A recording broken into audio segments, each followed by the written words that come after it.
Om Swastiastu. Sebelumnya saya ucapkan terima kasih dan rasa syukur saya aturkan kepada Ida Sang Hyang Widi-Wasa pada kesempatan yang baik ini. Izinkan saya untuk menyampaikan tentang perangkat pembelajaran.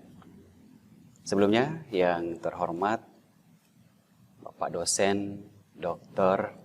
Inyoman Suwice SAG MPD selaku dosen modul perangkat dan media pembelajaran dalam PPG Daring Agama Hindu ini.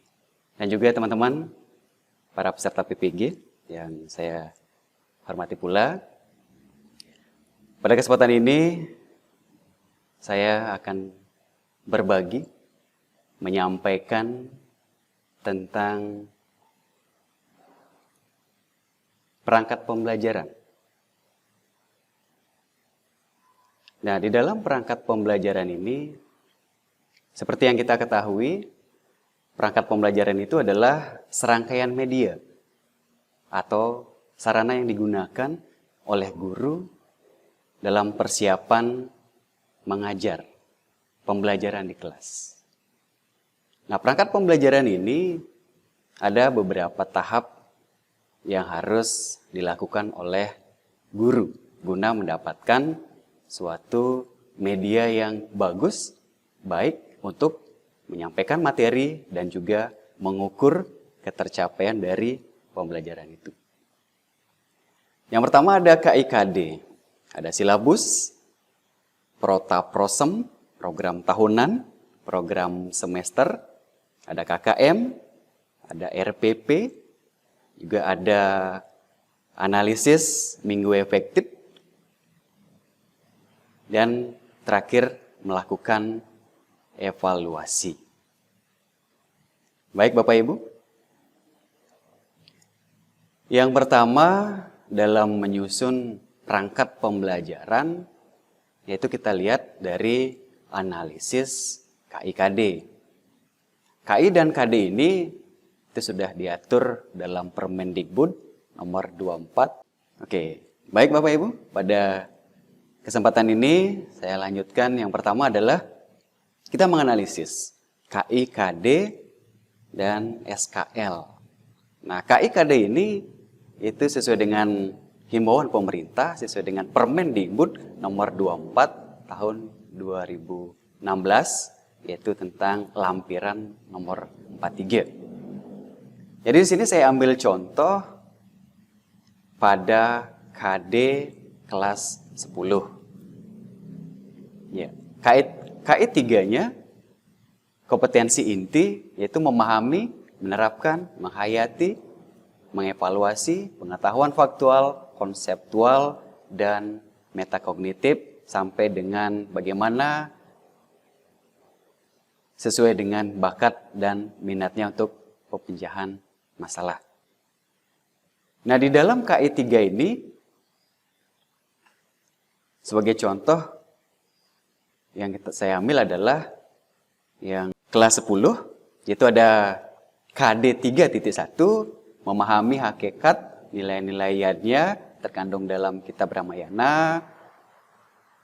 KD 2-nya menyebutkan ajaran Upaweda sebagai tuntunan hidup.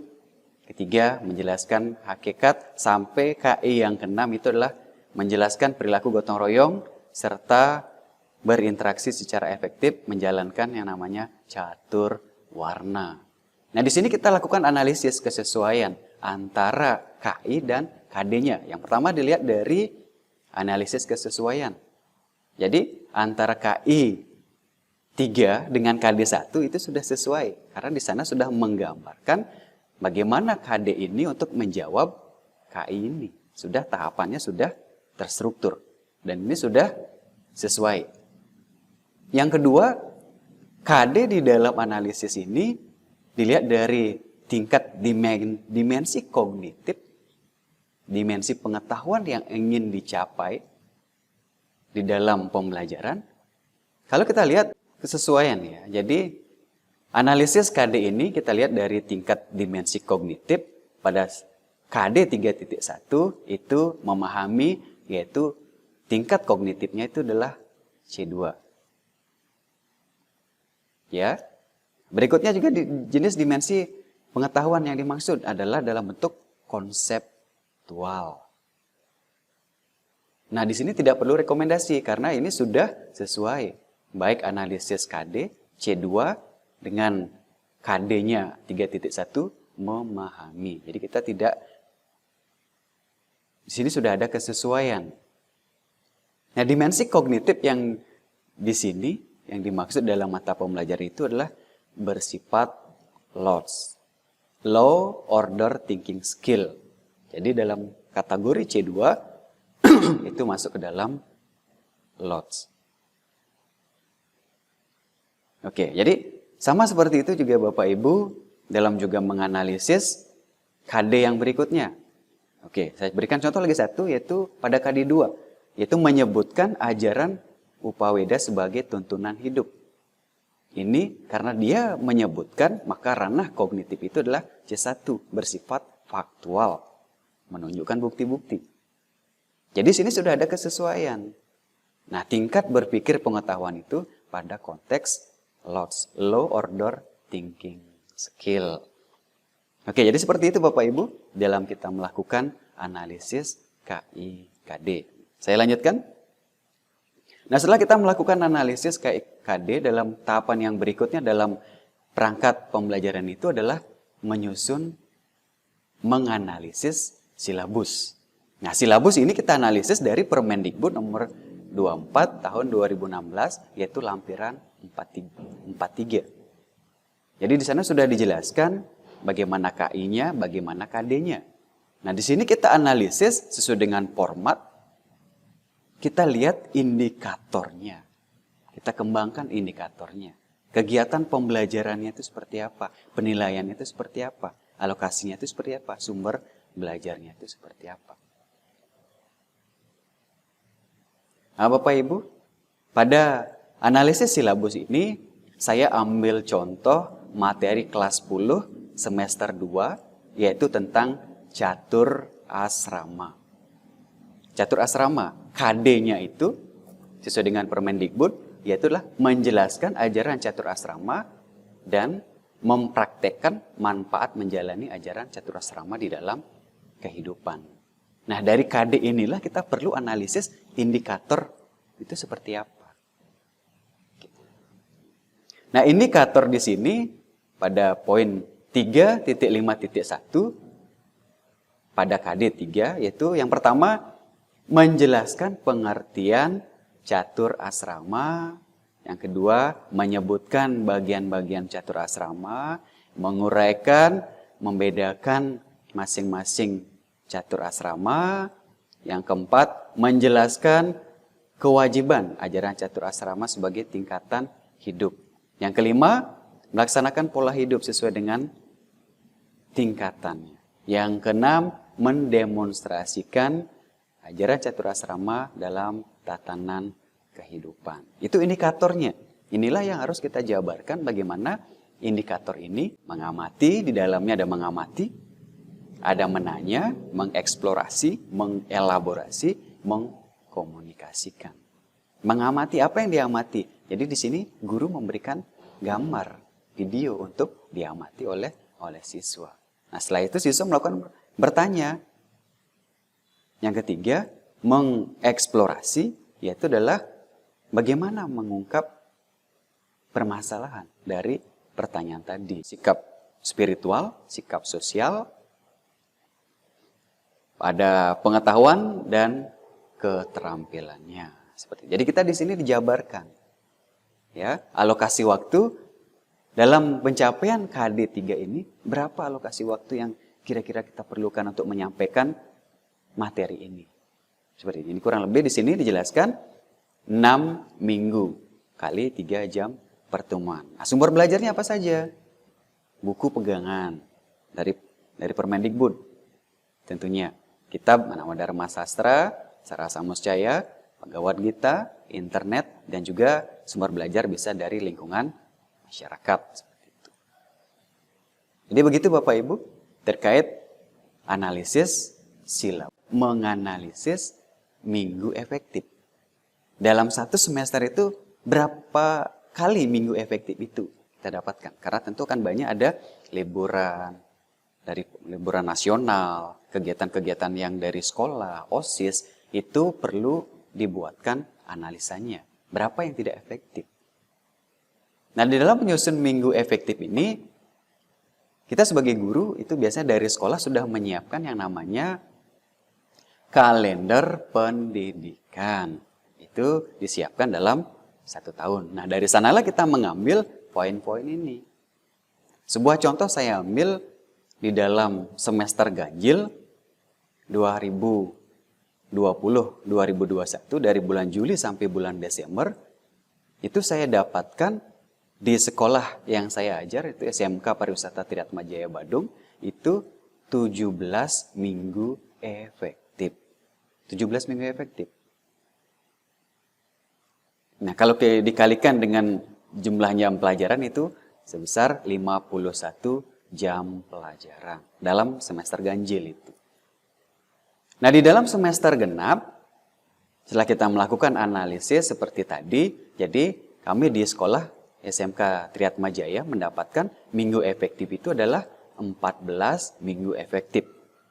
Ini lebih kecil daripada semester 1 karena biasanya di semester 2 kegiatan-kegiatan di sekolah itu lebih padat daripada semester ganjil seperti itu. Oke Bapak Ibu, saya lanjutkan. Nah, setelah kita mendapatkan minggu efektif, baru kita mulai menyusun program tahunan dan program semester. Oke, yang pertama ini saya jelaskan dulu tentang program semester. Nah, di dalam program semester, sesuai dengan tagihan analisanya, itu ada kompetensi inti, kompetensi dasar, alokasi waktu, semester berapa, keterangan. Keterangan itu maksudnya adalah pada pembelajaran yang mana, pada RPP yang mana. Jadi ini akan dijelaskan seperti itu. Jadi di sini Bapak Ibu bisa melihat, kita jabarkan semua KI 1, 2, 3, 4. Kompetensi dasarnya juga kita jabarkan di sini. Nah, kita analisa berikutnya adalah alokasi waktu. Nah, sesuai dengan Permendikbud bahwa untuk pembelajaran pendidikan agama dan budi pekerti 3 jam pelajaran. 1 kali pertemuan. Jadi di sini dalam 1 KD itu kita melakukan 3 kali pertemuan kali 3 jam pelajaran. Seperti itu Bapak Ibu. Oke.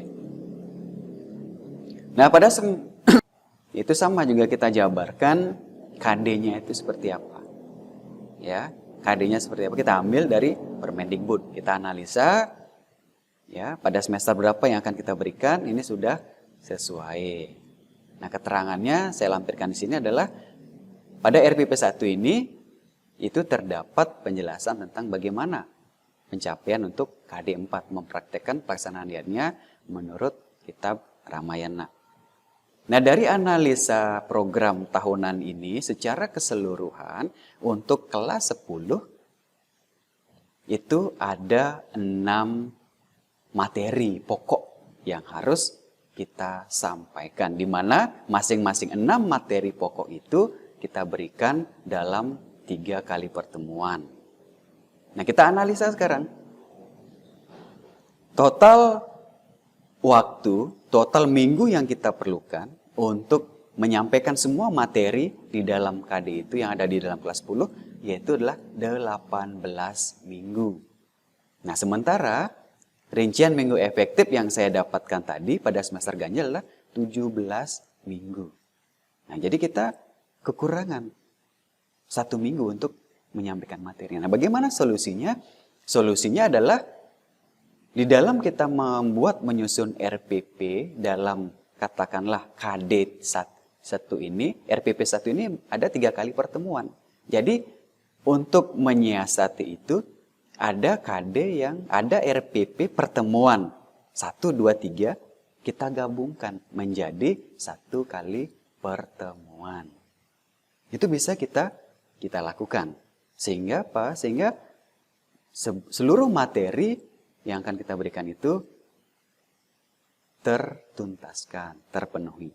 Begitu juga dengan di semester 2. Di semester 2, waktu yang diperlukan untuk mencapai materi itu 18, sementara minggu efektif yang kita miliki adalah 14. Nah, di sini beberapa KD kita akan melakukan penggabungan RPP. Yang seharusnya kita lakukan 3 kali pertemuan, kita lakukan 2 kali pertemuan, seperti itu.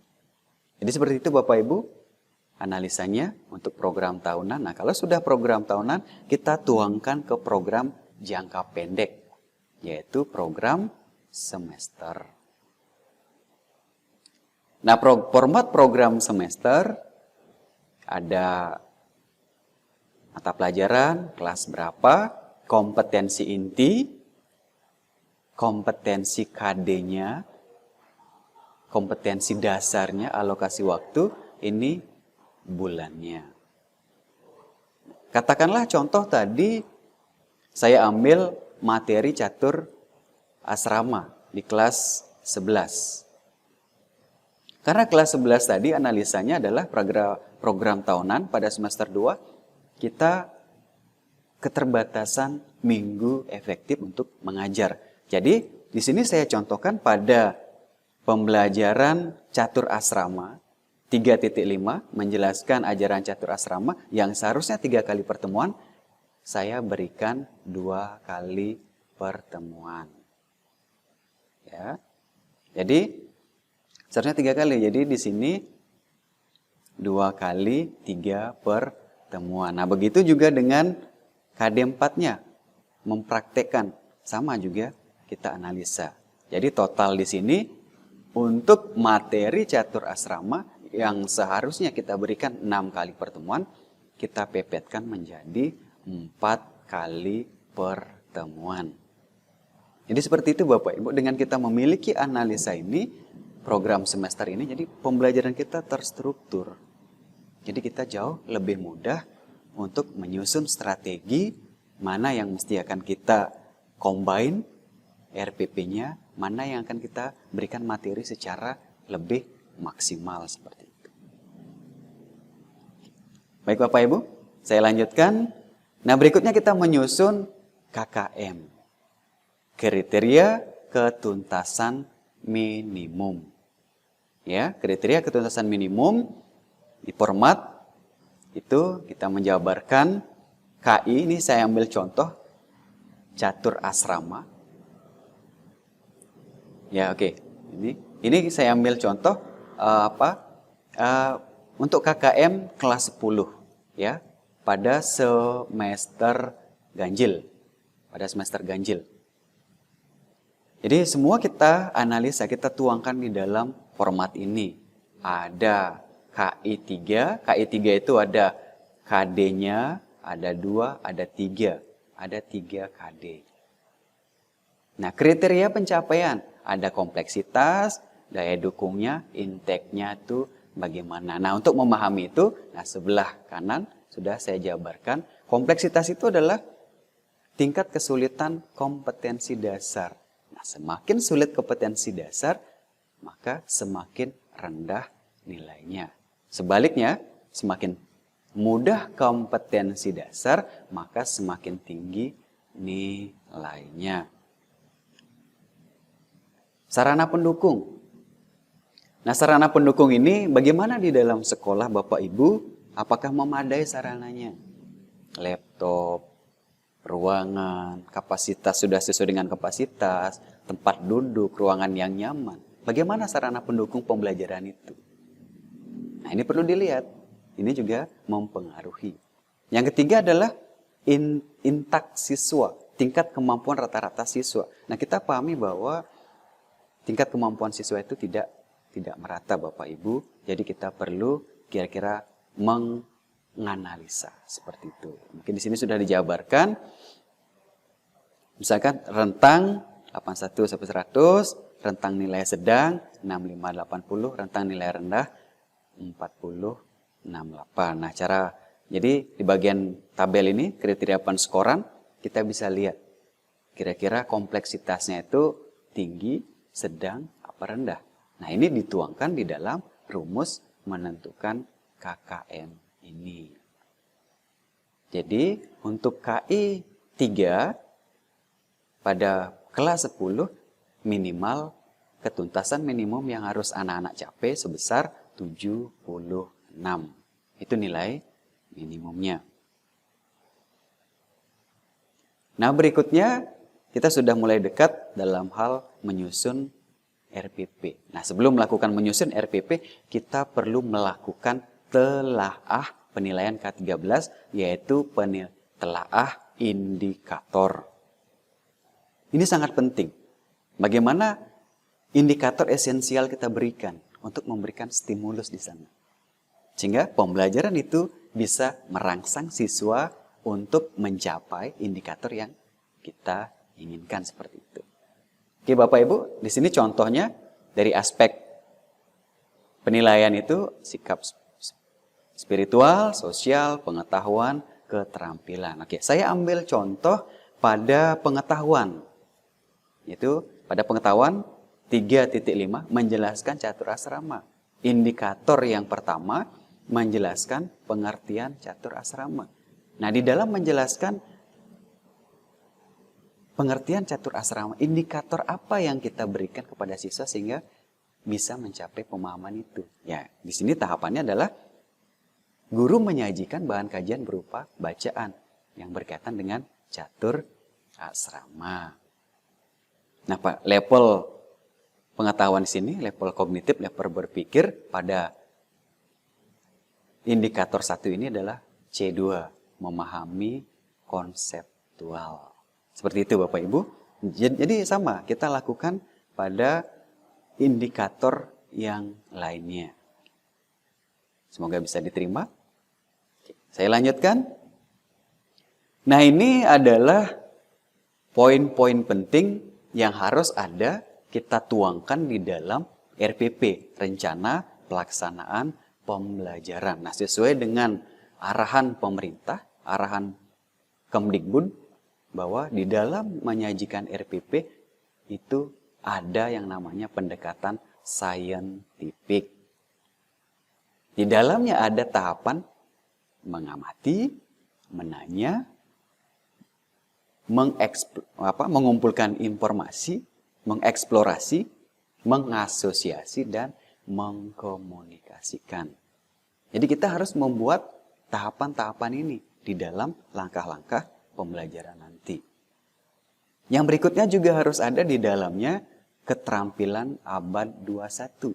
Keterampilan abad 21 itu ada komunikatif, kemampuan untuk berkomunikasi, kolaborasi, kemampuan untuk berkolaborasi dengan temannya bekerja sama, kemampuan menggunakan TIK, kemampuan menggunakan media dalam presentasi, dalam menggunakan internet, dalam mencari informasi, mampu berpikir kritis, dan mampu memecahkan masalah. Ini adalah kerangka di dalam pembelajaran keterampilan abad 21. Dan di dalam RPP itu juga kita harus tuangkan ini. Yang mana mengarah pada tahapan-tahapan ini. Seperti itu. Oke, yang berikutnya adalah dimensi proses kognitif. Pada tahapan awal, apakah dimensi kognitifnya itu dalam bentuk LOTS, HOTS, MOTS, atau HOTS. Kalau yang tingkat paling bawah, low order thinking skill, mengetahui, memahami, masuk ke medium, mengaplikasi. Yang HOTS di dalam rencana pembelajaran itu ada aktivitas menganalisis, mengevaluasi, dan mengkreasi. Tahapan-tahapan inilah kita sebagai guru wajib merancang ini sehingga anak mampu berpikir pada ranah HOTS, kritis, critical thinking.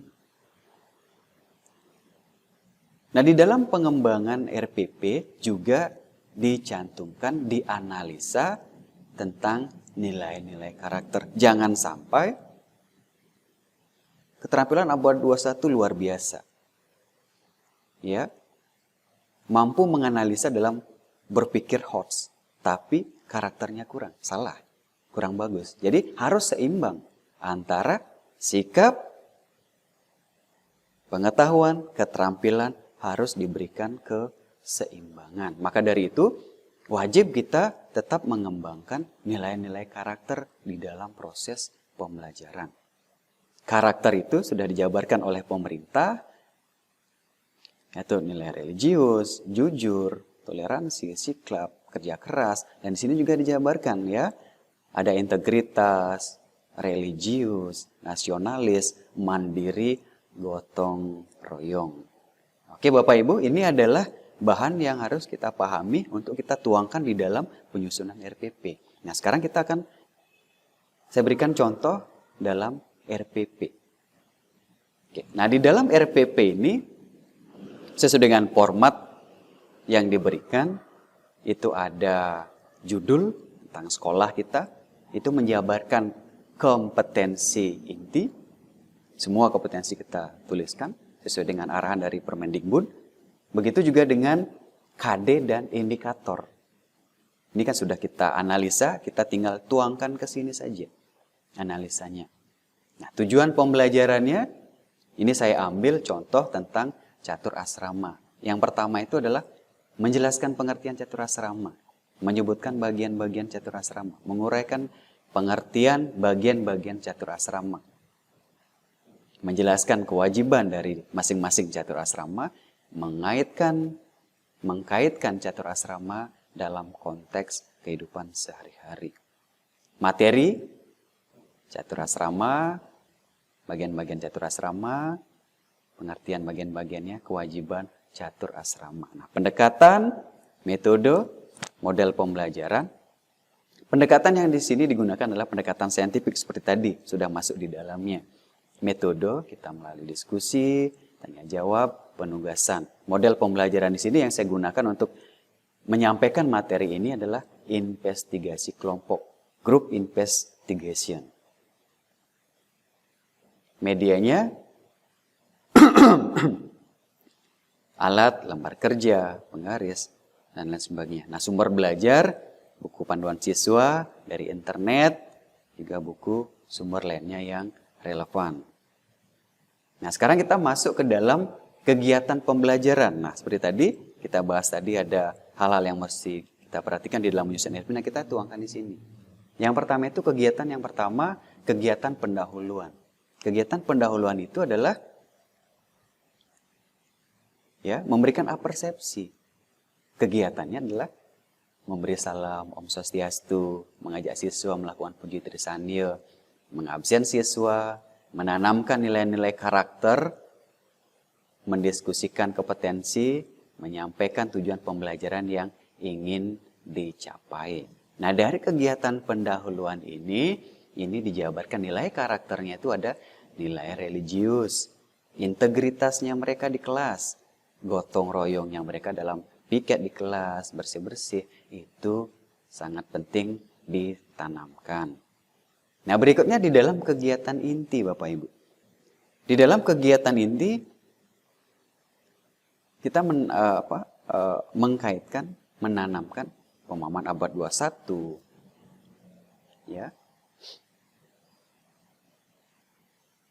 Nilai karakternya juga semua di dalamnya.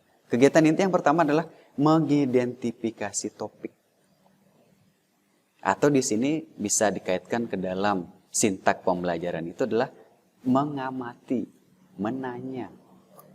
Di sini bersifat critical thinking. Jadi guru memberikan gambaran, memberikan gambar yang ditayangkan di dalam PowerPoint, di slideshow, dan siswa mengamati gambar tersebut. Dan siswa bertanya tentang fenomena berkaitan dengan gambar tersebut. Jadi di sini sudah ada kegiatan mengamati, juga kegiatan menanya sesuai dengan sintak dari saintifik itu sendiri.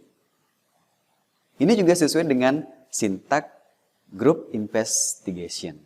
Yang pertama itulah mengidentifikasi topik, mengidentifikasi masalah. Yang kedua, merencanakan penelitian. Nah, di dalam merencanakan penelitian ini, guru membagi peserta didik membentuk kelompoknya untuk mendiskusikan pertanyaan-pertanyaan tadi. Nah, di sini ada kolaborasi, komunikasi, kreativitas.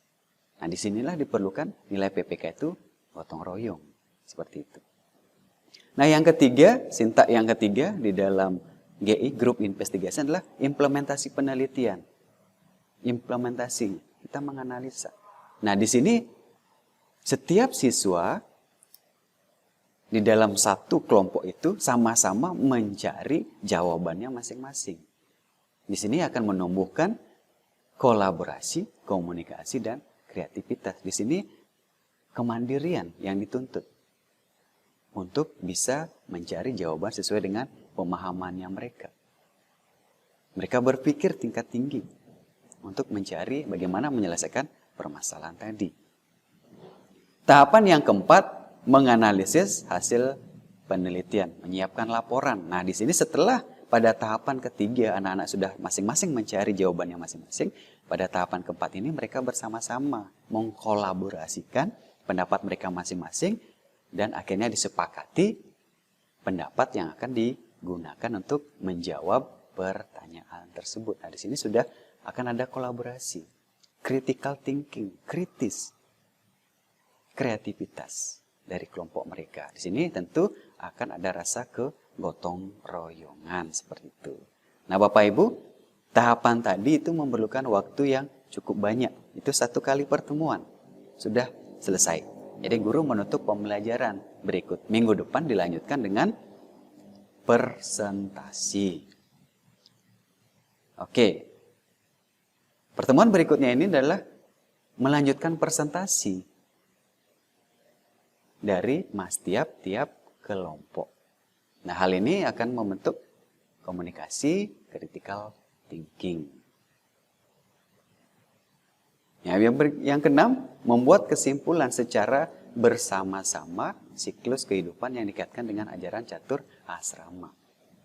Beberapa siswa akan memberikan pendapat, mencoba menyimpulkan, inilah mereka berpikir kritis, critical thinking.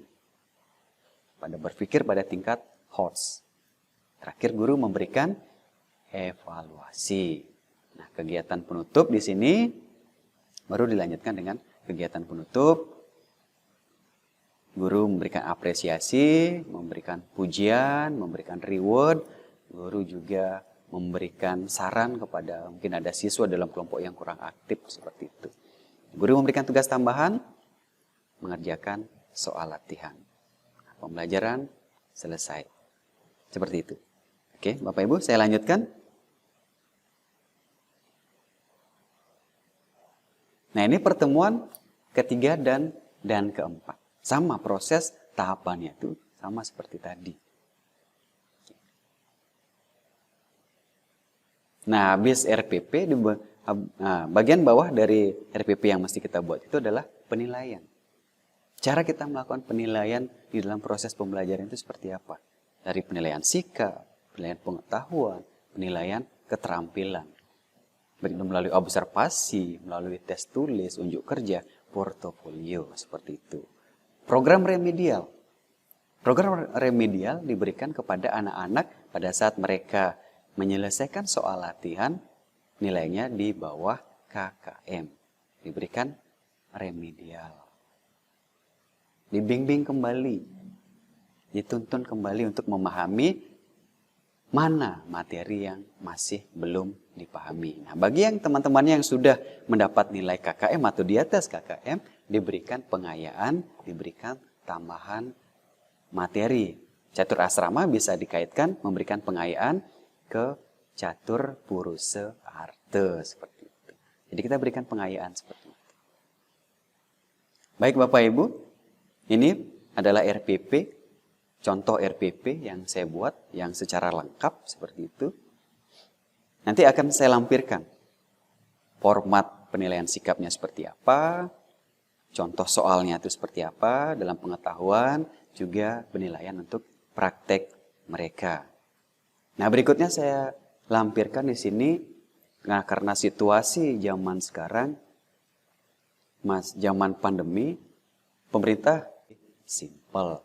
Ada tujuan pembelajarannya, ada pendahuluannya, ada proses belajarnya, juga ada penilaiannya. Jadi ini disederhanakan saja Bapak Ibu. Nah, berikutnya saya lampirkan contoh pembelajaran daring. Nah, contoh pembelajaran daring ini saya kembangkan dari RPP yang saya buat tadi, yaitu tentang catur asrama. Ada 4 kali pertemuan. Nah, di dalam mode daring juga saya melakukan hal yang sama. Nah, pada tahapan yang pertama ini, mohon maaf tulisannya agak kecil. Pada tahapan yang pertama ini adalah guru memberikan gambar untuk diamati oleh siswa tentang catur asrama. Seperti itu. Nah, minggu berikutnya mereka mempresentasikan hasil dari analisa mereka bersama kelompoknya. Pertemuan ketiga juga sama, kita berikan materi yang baru, permasalahan yang baru, mereka berdiskusi, mereka membentuk kelompok untuk menyelesaikan permasalahan itu. Minggu keempat dipresentasikan dan diakhiri dengan memberikan ulangan seperti itu. Nah, kami di SMK Pariwisata Triatma Jaya Badung untuk mode daring itu sudah ada linknya, sudah ada e-learning. Jadi kita anak-anak belajar melalui e-learning ini, melalui aplikasi Moodle seperti itu. Oke. Baik Bapak Ibu, saya lanjutkan. Di sini saya lampirkan sesuai dengan tugas yang diberikan. Ada 3 lampiran model dari RPP daring. 1 lembar. Nah, oke Bapak Ibu, seperti yang saya bilang tadi, ini adalah lampiran penilaian sikap. Penilaian sikap. Bagaimana mungkin pertama saya sampaikan adalah indikatornya dulu. Indikator sikap yang saya coba rumuskan sini adalah sikap spiritual itu indikatornya berdoa sebelum jalankan pembelajaran. Ini indikatornya. Ini harus kita pahami, harus kita lihat. Sehingga pada saat kita sudah memahami indikator sikap ini, barulah kita tuangkan di dalam tabel instrumen penilaian sikap. Observasi guru. Ya, di dalam formnya itu ada nomor, waktu, nama siswa, kejadian perilaku, butir sikap. Nah, misalkan kejadian perilaku yang kita amati pada pembelajaran hari ini, ada satu siswa Budi, dia mengganggu pada saat temannya lagi melakukan berdoa bersama, pujo trisandi. Nah, di sini kita tulis Budi mengganggu temannya pada saat melakukan pujo trisandi. Butir sikapnya apa? Ini mengarah ke sikap spiritual. Ini bersifat positif apa negatif? Negatif. Tindak lanjutnya bagaimana? Memberikan bimbingan, memberikan nasihat kepada siswa tersebut seperti itu. Jadi seperti itu Bapak Ibu. Jadi setiap kita mengamati hal-hal yang positif, yang negatif, yang mencolok di dalam kelas maupun di luar kelas, kita melakukan pencatatan tersebut. Siswa yang lain apakah perlu dicatat? Tidak perlu. Cukup dicatat yang positif dan yang negatif. Yang lainnya dianggap standar seperti itu. Nah, ini saya lampirkan contoh kisi-kisi soal sesuai dengan format. Ada kompetensi dasar. Ini saya ambil contoh catur asrama. Indikatornya, materinya, stimulusnya, indikator soal. Indikator soal dan bentuk soal. Bentuk soal ini bisa pilihan ganda, bentuk uraian. Nomor soal itu, nomor berapa yang akan kita kasih di dalam soal itu. Apakah secara acak atau terurut? Bagaimana? Seperti itu. Oke. Nah, ini contoh dari instrumen tes tertulis.